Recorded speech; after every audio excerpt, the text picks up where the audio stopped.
Hello and welcome to this week's edition of Invest Africa. I'm Alicia Sekum. The theme for the 23rd edition of the World Economic Forum on Africa is delivering on Africa's promise. But before this promise can be delivered, there are a myriad of issues that need to be tackled, and also the question around how WEF can help facilitate Africa's agenda and aspirations. Joining me in studio to share their impressions and opinions about the World Economic Forum is Yunus Suleiman. He's chairman of KPMG for South Africa and Africa. Also with us is Claude Bessak, economist from Unomics. Thanks, gentlemen, for joining us this afternoon. And Yunus, let's start off with you, because as we've highlighted, the focus is on the World Economic Forum on Africa, and the theme this year is delivering on Africa's promise. Now, it's one thing being said, another thing this actually translating into reality, and that brings us to the age-old question around forums like these in the first place.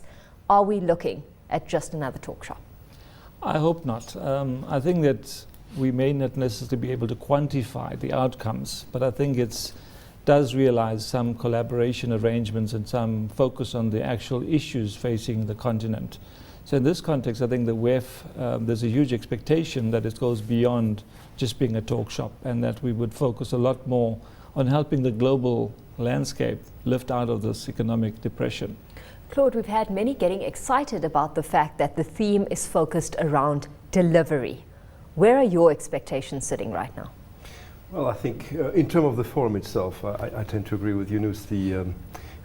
It's hugely important for business leaders and for government officials and international organizations to meet and talk. I think historically in Africa there's been great distance between business on one hand and governments on the other hand, for historical reasons. And these kind of forums allow that kind of historical negative to dissipate and a more cooperative relationship to take place. And it's no chance that it's happening at a time when Africa's growth has increased significantly and there is more foreign investment and economic activity in Africa. So certainly these kind of forums are very, very important in terms of creating that environment. It's much more difficult to say exactly what they do, but they create the conversation, they create an environment where issues can be tackled fairly openly and honestly. And they create a bit of that buzz, that Africa is open for business and come to listen to us and come to contribute, and hopefully that will contribute to growth. Obviously, a lot of the important social partners are left out of those conversations, and they make themselves heard. The key question for me becomes, how do we increase the size of the tent, and how do we make other social groups more represented, more present? And I'm particularly thinking about the millions of Africans who are not benefiting from growth. Yunus, is it inclusive enough, a forum like this, and the agenda that's being put on the table as well? I think there's a diverse group of participants, much more diverse than I've historically found it to be.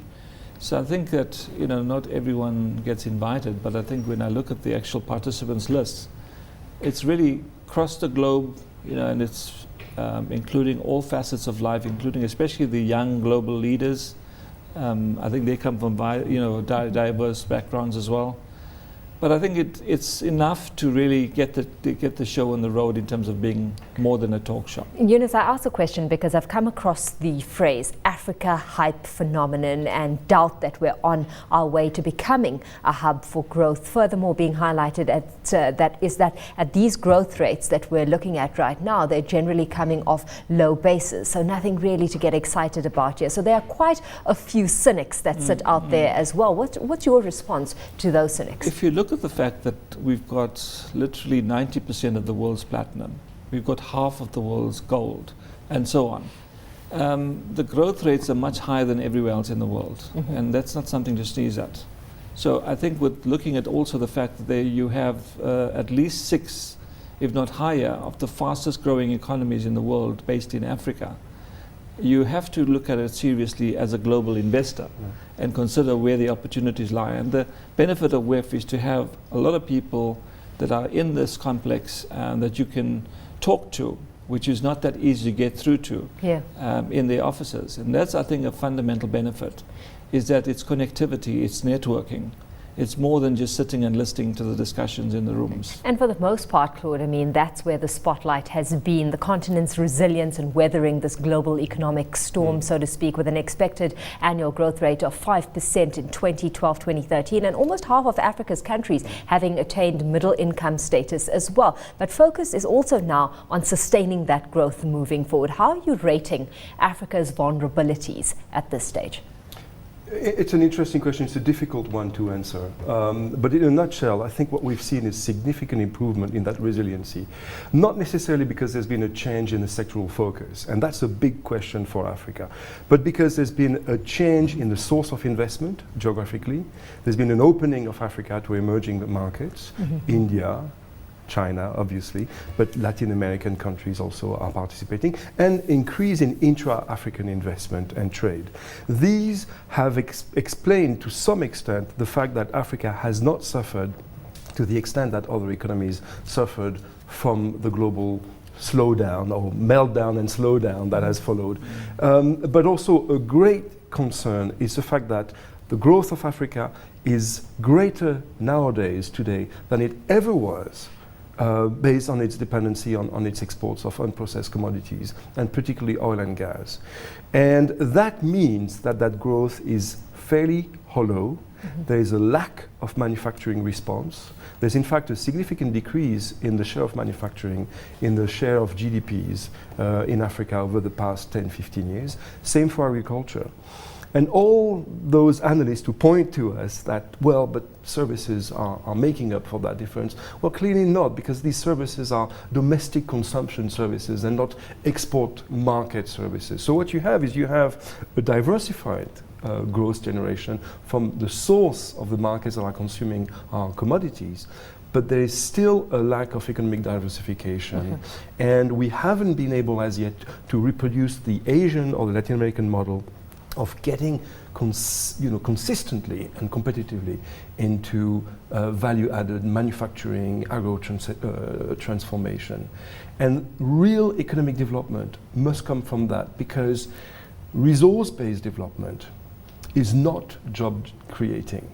And this explains to some extent why we still have tremendous amount of poverty and massive amount of youth unemployment. These people are not finding a share in that growth. So at this point, let's bring into the conversation now a guest from Durban, Gregory Nott, who's director at Worksman's Attorneys, joins us on the line. Gregory, thanks so much for joining us on the line this afternoon. Let's get straight into your perspective on what we need to be doing more of to fine-tune the model that has buffered us and served us pretty well through this global economic crisis. Hello, Lucia. Thank you very much for the invitation to join you. I've heard the comments and they're all very sound, and I must echo them. I think Africa has really so much promise, and we've delivered to a great degree the last few years. If one just points to energy and has a look at the energy field, and I've heard about the manufacturing and so on, but in South Africa, the renewable program, for instance, has delivered enormously in regard to local content, local manufacture, and so on. If that sort of program can be mirrored and propagated through the rest of Africa, we'll see great success. And let me just touch upon that for a brief minute. Integration, collaboration, and cooperation is hugely important. I've seen that from my last WEF meeting I attended in Dar, Tanzania, where we had presidents and prime ministers sitting discussing with just the local delegates in regard to how do we integrate across the African continent on issues such as visas, for instance, as simple as that. And that was quite extraordinary. That was about intertrade amongst African countries. That model needs to be replicated. We need to talk to those very simple issues. On the face of it, simple, but can be quite complex. We need to be able to build upon the model and in so doing, showcase to the world that we as Africans can get on with our own business. Why is it such a difficult model to construct here? Because, a crucial supplement will be to actually build on these meaningful regional relationships. And, it's something that the continent as a whole has boasted pretty poor results on as a whole, with the substantial exception of the East African community. I mean, where are we stepping wrong? Well, we're very critical amongst ourselves, and let's also salute ourselves. Just recently there was a COMESA filing in terms of, just from a legal perspective, of a filing regarding the competition matter, where local companies were able to file, in terms of merger and acquisition filing, a filing in COMESA. Now, that I think is a great step forward. It shows collaboration. We have in Malawi the headquarters of the competition regional headquarters, and that showed on a very, very pertinent basis cooperation amongst countries in this particular region, in the East and Southern African region, on a very fundamental basis, regulatory basis, commercial basis, and so on. I think we're quite hard on ourselves to say that there isn't any traction. I think there's great development, for instance, in the North-South corridor. In that particular area, in the Peter and Pika projects driven by our president and also by the AU. So I think there are great strides, and I think we've got to take those positives and build upon them. And that's why I like this particular forum's title, Delivering on Africa's Promise. There seems to be purpose, that's the message. I've also heard the commentators now in regard to maybe too South African focused and orientated. We've got to look at diversification. We've got to try and broaden the network in regard to the attendance at the WEF. That is certainly on the agenda. But quite frankly, I think the participants that have drawn, as our guests have said, they've drawn from across the world. There's world attention. And I think you can only grow from strength to strength. Forums like this, Alicia, are vitally important for the continent. They draw attention to ourselves. It creates a swirl, it creates an interest, and it certainly gives access to voices which sometimes aren't necessarily heard. And there I'm still thinking about civil society. Well, let's leave it there, Greg, with you for today. Thanks so much for having joined us and for being part of this discussion. Of course, Gregory Nott is a director at Worksman's. We're going to be taking a short break right now, but there's more on Invest Africa with both Eunice and Claude straight after this, so don't go away.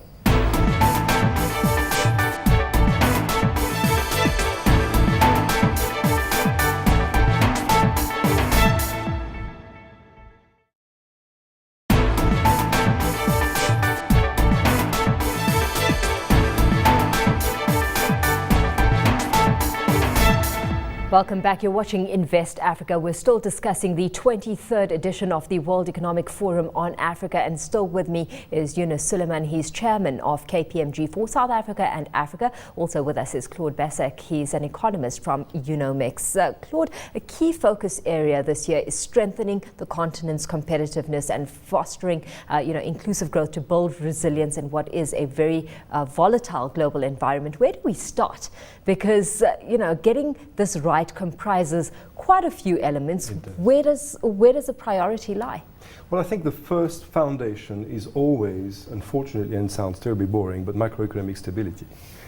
You have to have, currency stability. You have to have your public deficits in order. You have to maintain your debt level at a sustainable point. And Africa has done extraordinary things in the past 20 years, very, very painfully at times. At these years, the dark years of restructuring and stabilizations. But these bad years set up the foundations. So that has to be there, it has to be remaining there. And then you have to have the right investment climate. Our other speaker was talking about that, making sure that the regulatory framework is the right one, the legal frameworks is the right one, that you have the rule of law. These are foundations. of it. And on that front, Yeah. I mean, you've worked with the leading economic, political, Yes. and then security consultancies as well. You've been a consultant to the World Bank and the IFC on investment, climate reform, and growth policy. So when it comes to appropriate investment policies on the continent, what do you tell these various groupings when you play an advisory roles? Because you know, we have a situation when it comes to some governments, they're adopting, frankly, what are quite nationalistic policies and deterring investment in a very big way. Well, you know, it's a balancing act, and per se, I am not saying that nationalistic policies are bad. I mean, we have a whole tradition in Europe and Asia and Latin America of fairly nationalistic policies that were focused on creating intent economic development, and in some cases they worked. You see, there's a difference. You have to have a national goal of economic development. You have to say, this is where we want to go as a country, and these are the policies we're going to develop. But they have to be investment friendly. You can have a somewhat nationalistic, state-centric economic policy, provided it is focused on creating positive outcomes for the private sector and for the citizenship Because at large. instability in that regard, Eunice, really rocks the boat when it comes to relationships, the relationships between the public and the private sector. Yeah, I mean, if you look at the National Development Plan that's with this vision for 2030 for South Africa, I mean, it's a brilliant plan. And I think the key thing is it's part of the country's plan. It's not the government plan, it's the people's plan. And if we could achieve the vision for 2030 in terms of that plan, we would run extremely well as a sort of major or largest economy on the continent. And it's going to deal with the critical issues of creating employment, reducing poverty, you know, having the right infrastructure. There's lots of things there. It's exciting stuff, but it's getting everyone behind that plan to implement. And that's the detail that we've got to focus on. How do we implement? Perhaps not talked about as often as we should be is the trust issues between the parties involved here. You know, when we're talking private sector and public sector, trust seems to be that missing ingredient from the relationship at large, Claude. Absolutely, and I think it's a lot of it is come from historical factors, and seeing a diversification in the source of capital investment, in the type of private sector actors, I think contributes to building that trust. To simply having the traditional division between South as investment destination and North as emitters of capital reinforce the mistrust. Having South-South dialogue and investment, having indigenous capital arising, create a new dynamic in that environment. But the key issue about what do you do as a developmentalist and what is our advice? It's always to tell government, do what you can do, provided you make sure that the private sector can operate within the price right environment. So let's take a look at how that dynamic then translates to developing infrastructure on the continent, because part of the outcome of this year's meeting is to renew commitment to a sustainable growth path, and a large chunk of that relies on adequate infrastructure being in place to facilitate business on the continent and to make sure that Africa is in fact open for business. Correct. And the key issue of price is central to that. We cannot possibly in Africa develop the badly needed infrastructure, whether it's water, electricity, transports, ports, airports, and so on and so forth, if we have developmental policies that actually stop us from being able to leverage the market prices. And that's very difficult to do. The big constraint of Africa is that we have small markets. We have 55 countries that all of them have fairly small markets.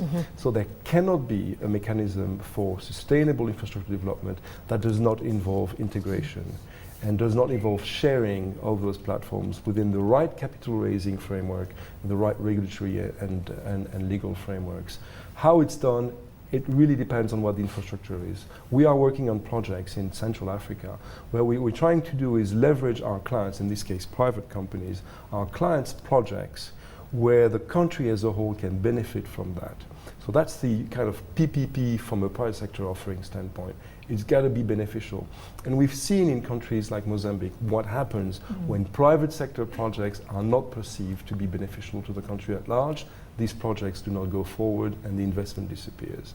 So the equation has to be public utility, private sector funding or cooperative funding, and economic benefit and usage at large. And it's an equation that we have to get right, Eunice, because the costs incurred as a result of inadequate infrastructure being in place is quite large here. So when do you see us getting to a point where infrastructure investment is supportive of Africa being open for business? Well, if you look at KPMG, I mean, we have structured our investment efforts in terms of infrastructure by having a global team working together.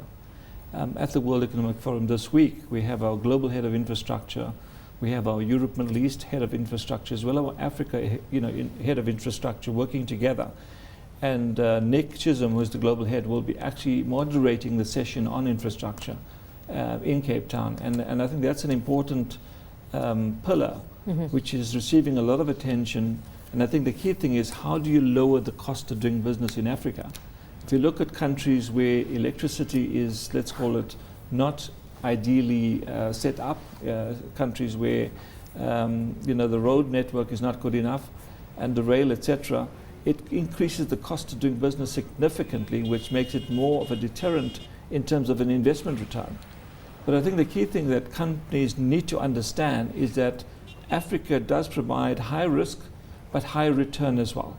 So it's in our interest to really work together, both from a global investment point of view and from a local investment point of view, to reduce the cost of doing business. When it comes to the funding of the cost of what it's, the cost of actually setting up this infrastructure and building infrastructure, moving forward, where do your views lie there? Because we've had the BRICS, for example, getting very vocal about that, to the extent that they're looking at setting up a developmental bank to fund that specifically. There's a lot of unanswered questions in regard to concessions in respect of interest, for example, and the BRICS Development Bank is a good concept. I think if it gets off the ground, it will provide access to funding which may be cheaper than the conventional commercial banks. And that's receiving opposition from the commercial banks to say we're going to lose business. But I think the environment is such that we need to have unique solutions, because it's not business as usual. We're looking at access to capital there. What about access to human capital? Because another theme that's going to be addressed this year, Claude, is unlocking talent specifically, and with that, human capital gets put in the spotlight. I think there is a great dislocation there. And certainly Africa is not providing enough opportunity for its people. It certainly is not offering enough opportunities for the millions of Africans who have left Africa for the past 40 years and have set up sometimes very successful businesses. In other cases have joined other governments and development agencies, and in many, many other cases are doing the jobs that Europeans and Americans don't want to do anymore, but in the process have gotten skills and education and a level of capacity that the continent needs to have. So for me, one of the questions is, how do we bring back the skills that Africa has lost to Africa so that they can be leveraged to economic development? Because we talk about policies and we talk about infrastructure, but really economic development is about people. And it's about skills, and it's about creating environments where the right people with the right skill can provide their incredible creativity and services to the economy, and releasing the human factor. Is enough of a focus, Eunice, in your opinion, placed on leadership and grooming of that skill and of that talent? You know, Africa has got so much of skills, and as Claude says, they are exported. The big challenge is to attract them back, and that's where, if you look at the Americans, they've actually done a great job. We don't lose them in the first place. Yeah, we don't.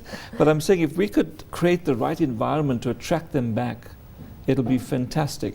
Although I think the economic crisis globally has actually worked in our favor, because the opportunities have reduced, and therefore people are looking to come back. But I think we've got an educated population. We have got people that are hungry to learn more, and they are also thankful of having a job. But the key thing is having the right environment and the right political stable incentive for them to come back and to feel that they're actually giving back to the countries from where they come from. When it comes to perception versus reality doing business on the continent, I came through across an interesting report this afternoon. There's a stark perception gap between those who are already doing business in Africa versus those who have not yet invested in the continent. How much of a gap do you think there is right now between perception and reality? Look, it's an interesting notion that if you practice Africa, you become a lot less scared about it simply because you're doing it. I think the perception of risk is decreasing, certainly. You can see that when you go to the Western and Eastern capital and talk about Africa, it is becoming part of the known world, if you want, the terra cognita of investment and business. But it is still reserved to resource sectors, a bit more in finance now, and consumer services, but certainly it's not where it should be.